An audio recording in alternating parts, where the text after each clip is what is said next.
औरत, सुना है तेरी देवरानी तो बहुत पढ़ी लिखी है। जानकी, हाँ मौसी, सिर्फ पढ़ी लिखी नहीं है बल्कि वो तो नौकरी भी करती थी।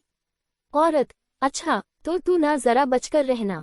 जानकी, जरा बचकर रहना मतलब मौसी, मैं कुछ समझी नहीं। औरत, मतलब कि बड़ी तीखी मिर्ची होती है ये ज्यादा पढ़ी लिखी लड़कियां। पता चला कि तू है तो जेठानी पर वही आकर पूरे घर पर राज करने लगे। वो औरत जानकी के मन में अपनी होने वाली देवरानी को लेकर शक पैदा कर गई थी। दरअसल जानकी की शादी 2 साल पहले ही सुरेश से हुई थी। वो बहुत ज्यादा पढ़ी लिखी तो नहीं थी लेकिन उसने आते ही पूरा घर बहुत अच्छे से संभाल लिया था। सुरेश का छोटा भाई था महेश, जिसकी शादी अब प्रिया से होने जा रही थी। तब दूल्हे बने महेश को देखकर जानकी ने कहा, जानकी, क्या बात है दूल्हे राजा, बड़े जच रहे हो, अब जाओ जल्दी से हमारी देवरानी ले आओ। अकेले घर का काम करके तो मेरा तो बुढ़ापा ही आ गया। प्रिया आएगी तो कम से कम मैं भी किसी पर हुक्म चला सकूंगी। महेश, आप भी ना भाभी, कमाल करती हो। धूमधाम से महेश और प्रिया की शादी हुई और प्रिया अपने ससुराल आ गई। उधर जब बारात नई दुल्हन को लेकर जानकी के दरवाजे पर आने वाली थी, तभी एक बार फिर वही औरत जानकी के पास आई और बोली, औरत, मेरी बात सुन जानकी, नई बहू तुझसे छोटी है, तू उसे सिर पर मत चढ़ने देना। उसे एहसास होना चाहिए कि जेठानी तू है और वो तेरी देवरानी, समझी? जानकी, हाँ हाँ मौसी, तुम चिंता मत करो, मैं सब समझती हूँ। उस औरत की बातें जानकी के दिमाग में बस गई थी। जानकी ने भी ठान लिया था कि वो प्रिया से थोड़ा सख्ती से पेश आएगी। शादी को 1 हफ्ता बीत गया, सब ठीक चल रहा था। प्रिया बिना किसी के कहे जानकी का घर के कामों में हाथ बटाती। इस तरह जानकी और प्रिया की पटरी अब आपस में मिलने लगी थी। दोनों सारा दिन हंसते और बात करते करते काम निपटाते, लेकिन बीच बीच में जानकी को जब भी उसकी मौसी की बात याद आती और वो थोड़ा सा सख्त होने की एक्टिंग करने लगती। एक दिन, सुरेश, अरे जानकी, जरा सुनो तो। जानकी, हाँ जी, कहिए। सुरेश, वो प्रिया और महेश को हमारी कुलदेवी के मंदिर भी तो ले जाना है ना, तो तुम एक काम करो, शहर जाकर उसके लिए एक अच्छी सी साड़ी ले आओ। पैसे अलमारी से निकाल लेना। जानकी, शहर से क्यों, यहाँ हमारे यहाँ दुकानें कम है क्या? सुरेश, अरे बाबा, वो शहर की लड़की है, हो सकता है उसे यहाँ की साड़ी पसंद ना आए। जानकी, अच्छा, आपने कभी मेरे लिए तो शहर से साड़ी नहीं मंगवाई। सुरेश, अच्छा तो तुम भी ले आना अपने लिए एक बढ़िया साड़ी। अब खुश हो, और सुनो, महेश को साथ ले जाना, मुझे कुछ काम है तो मैं कल पूरा दिन बाहर रहूंगा।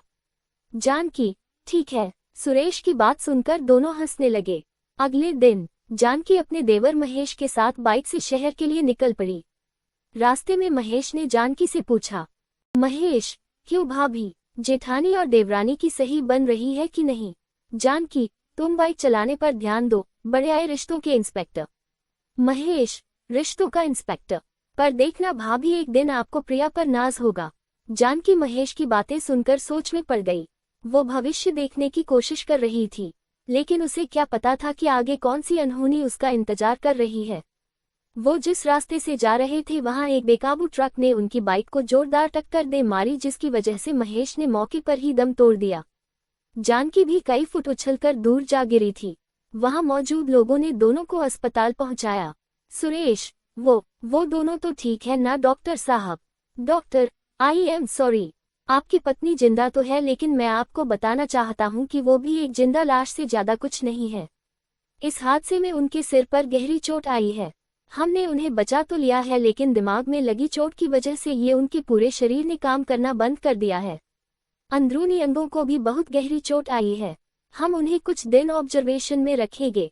अगर इस दौरान बदन में कोई हलचल हुई तो ठीक, वरना आगे कुछ भी कहना मुश्किल है। डॉक्टर वहां से चले गए और अस्पताल के एक कोने में सुरेश और दूसरे कोने में प्रिया दहाड़े मारकर रोने लगे। सुरेश ने अपने भाई को गंवा दिया था और जानकी जिंदा लाश बन चुकी थी, तो वही प्रिया शादी के 7 दिन बाद ही विधवा हो गई थी। कई दिनों के बाद भी जानकी के बदन में कोई हलचल नहीं थी। डॉक्टर जवाब दे चुके थे। फिर एक दिन, डॉक्टर, देखिए सुरेश जी, मैं आपको कोई झूठी तसल्ली नहीं दूंगा। हमारी लाख कोशिशों के बाद भी जानकी की हालत में कोई सुधार नहीं है। उन्हें यहाँ रखकर आप सिर्फ अपना पैसा खर्च कर रहे हैं। इससे अच्छा है कि वो अपने आखिरी दिन आप लोगों के साथ अपने घर में गुजारे। सुरेश, कितना वक्त है मेरी जानकी के पास डॉक्टर साहब? डॉक्टर, जैसी उनकी हालत है ज्यादा से ज्यादा 6-8 महीने। डॉक्टर की बात मानकर सुरेश जानकी को घर ले आया। अब जानकी सारे दिन बिस्तर पर पड़ी रहती। उसकी आंखें खुली रहती पर वो किसी से कुछ नहीं बोल पाती। सुरेश, चिंता मत करो जानकी, तुम देखना सब ठीक हो जाएगा। मैं तुम्हारा बहुत अच्छे से ख्याल रखूंगा। प्रिया, ये जिम्मेदारी आप मुझ पर छोड़ दीजिए। आप अपना ऑफिस देखिए। दीदी को आज से मैं संभाल लूंगी। वैसे भी मेरे पास अब करने के लिए है क्या? अगर मेरी सेवा और प्यार से दीदी ठीक हो जाए तो मैं समझूंगी कि मेरा जीवन सफल हो गया। प्रिया की बात मानकर सुरेश ऑफिस चला गया। इधर प्रिया ने जानकी की सारी जिम्मेदारी बहुत अच्छे से संभाल ली। सुरेश ऑफिस जाता और प्रिया सारा दिन जानकी की सेवा में लगी रहती। शाम को सुरेश आकर जानकी से खूब सारी बातें करता। जानकी बातें सुनती तो थी मगर उनका जवाब नहीं दे सकती थी। उधर दिन भर प्रिया जानकी की दवाइयों से लेकर उसकी साफ सफाई तक का पूरा ख्याल रखती थी। प्रिया की सेवा और उसका प्यार देखकर जानकी की आंखों से आंसू आ जाते थे और वो मन ही मन सोचने लगी कि कितना गलत सोचती थी मौसी। एक देवरानी से बढ़कर ये तो मेरी छोटी बहन जैसा ख्याल रखती है। बेचारी का सुहाग नहीं रहा, लेकिन वो सब भुलाकर मेरी सेवादारी में लगी है। हे भगवान, मेरा तो जो होना था वो हो गया, पर इस बेचारी के साथ इतना अन्याय मत करो। बिना पति के कैसे जिएगी सारी जिंदगी। ऐसे ही कई महीने बीत गए। प्रिया के जी जान लगाने के बाद भी जानकी की तबीयत में कोई सुधार नहीं था। फिर एक दिन सुरेश ने प्रिया से कहा, सुरेश, प्रिया, मुझे काम के सिलसिले में 1 हफ्ते के लिए बाहर जाना पड़ेगा। प्रिया, आप फिक्र मत कीजिए, मैं सब कुछ संभाल लूंगी। सुरेश के जाने के बाद तो प्रिया हर वक्त जानकी के साथ ही रहती और रात को भी उसी के बगल में सोती। जानकी अब पूरी तरह से समझ चुकी थी कि प्रिया वैसी बिल्कुल नहीं थी जैसा कि उसने सोचा था या उसे पढ़ाया गया था, बल्कि वो सच में नए जमाने की एक बहुत ही जिम्मेदार लड़की थी। फिर एक रात जब प्रिया सो गई तो जानकी ने फिर अपने मन में सोचा, कब तक ये दोनों मेरी सेवा ऐसे ही करते रहेंगे? कब तक सुरेश अकेले अपना जीवन काटेंगे?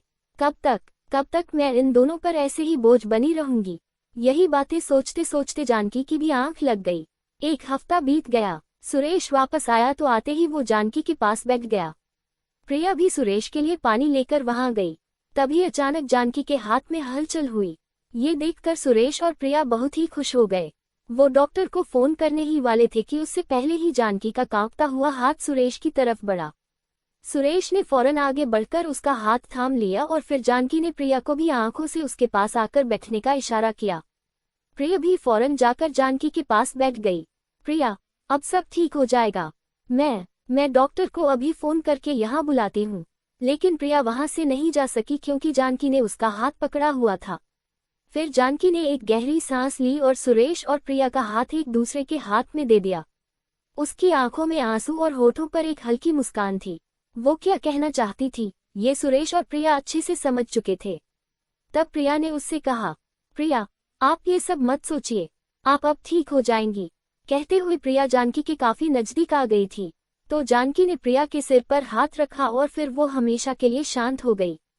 2 साल बाद। सुरेश, प्रिया, कहाँ हो? प्रिया, आई जी, लीजिए ये रहा आपका नाश्ता। सुरेश, और मेरी गुड़िया कहाँ है? प्रिया, अभी भी सो रही है। रात भर बस यही रट लगाती रही कि मम्मी प्लीज एक कहानी और। प्रिया की बात सुनकर सुरेश मुस्कुरा दिया और फिर दोनों अपनी बेटी के कमरे में गए। सुरेश, अरे देखो तो जरा, ये परी अभी तक सोकर नहीं उठी।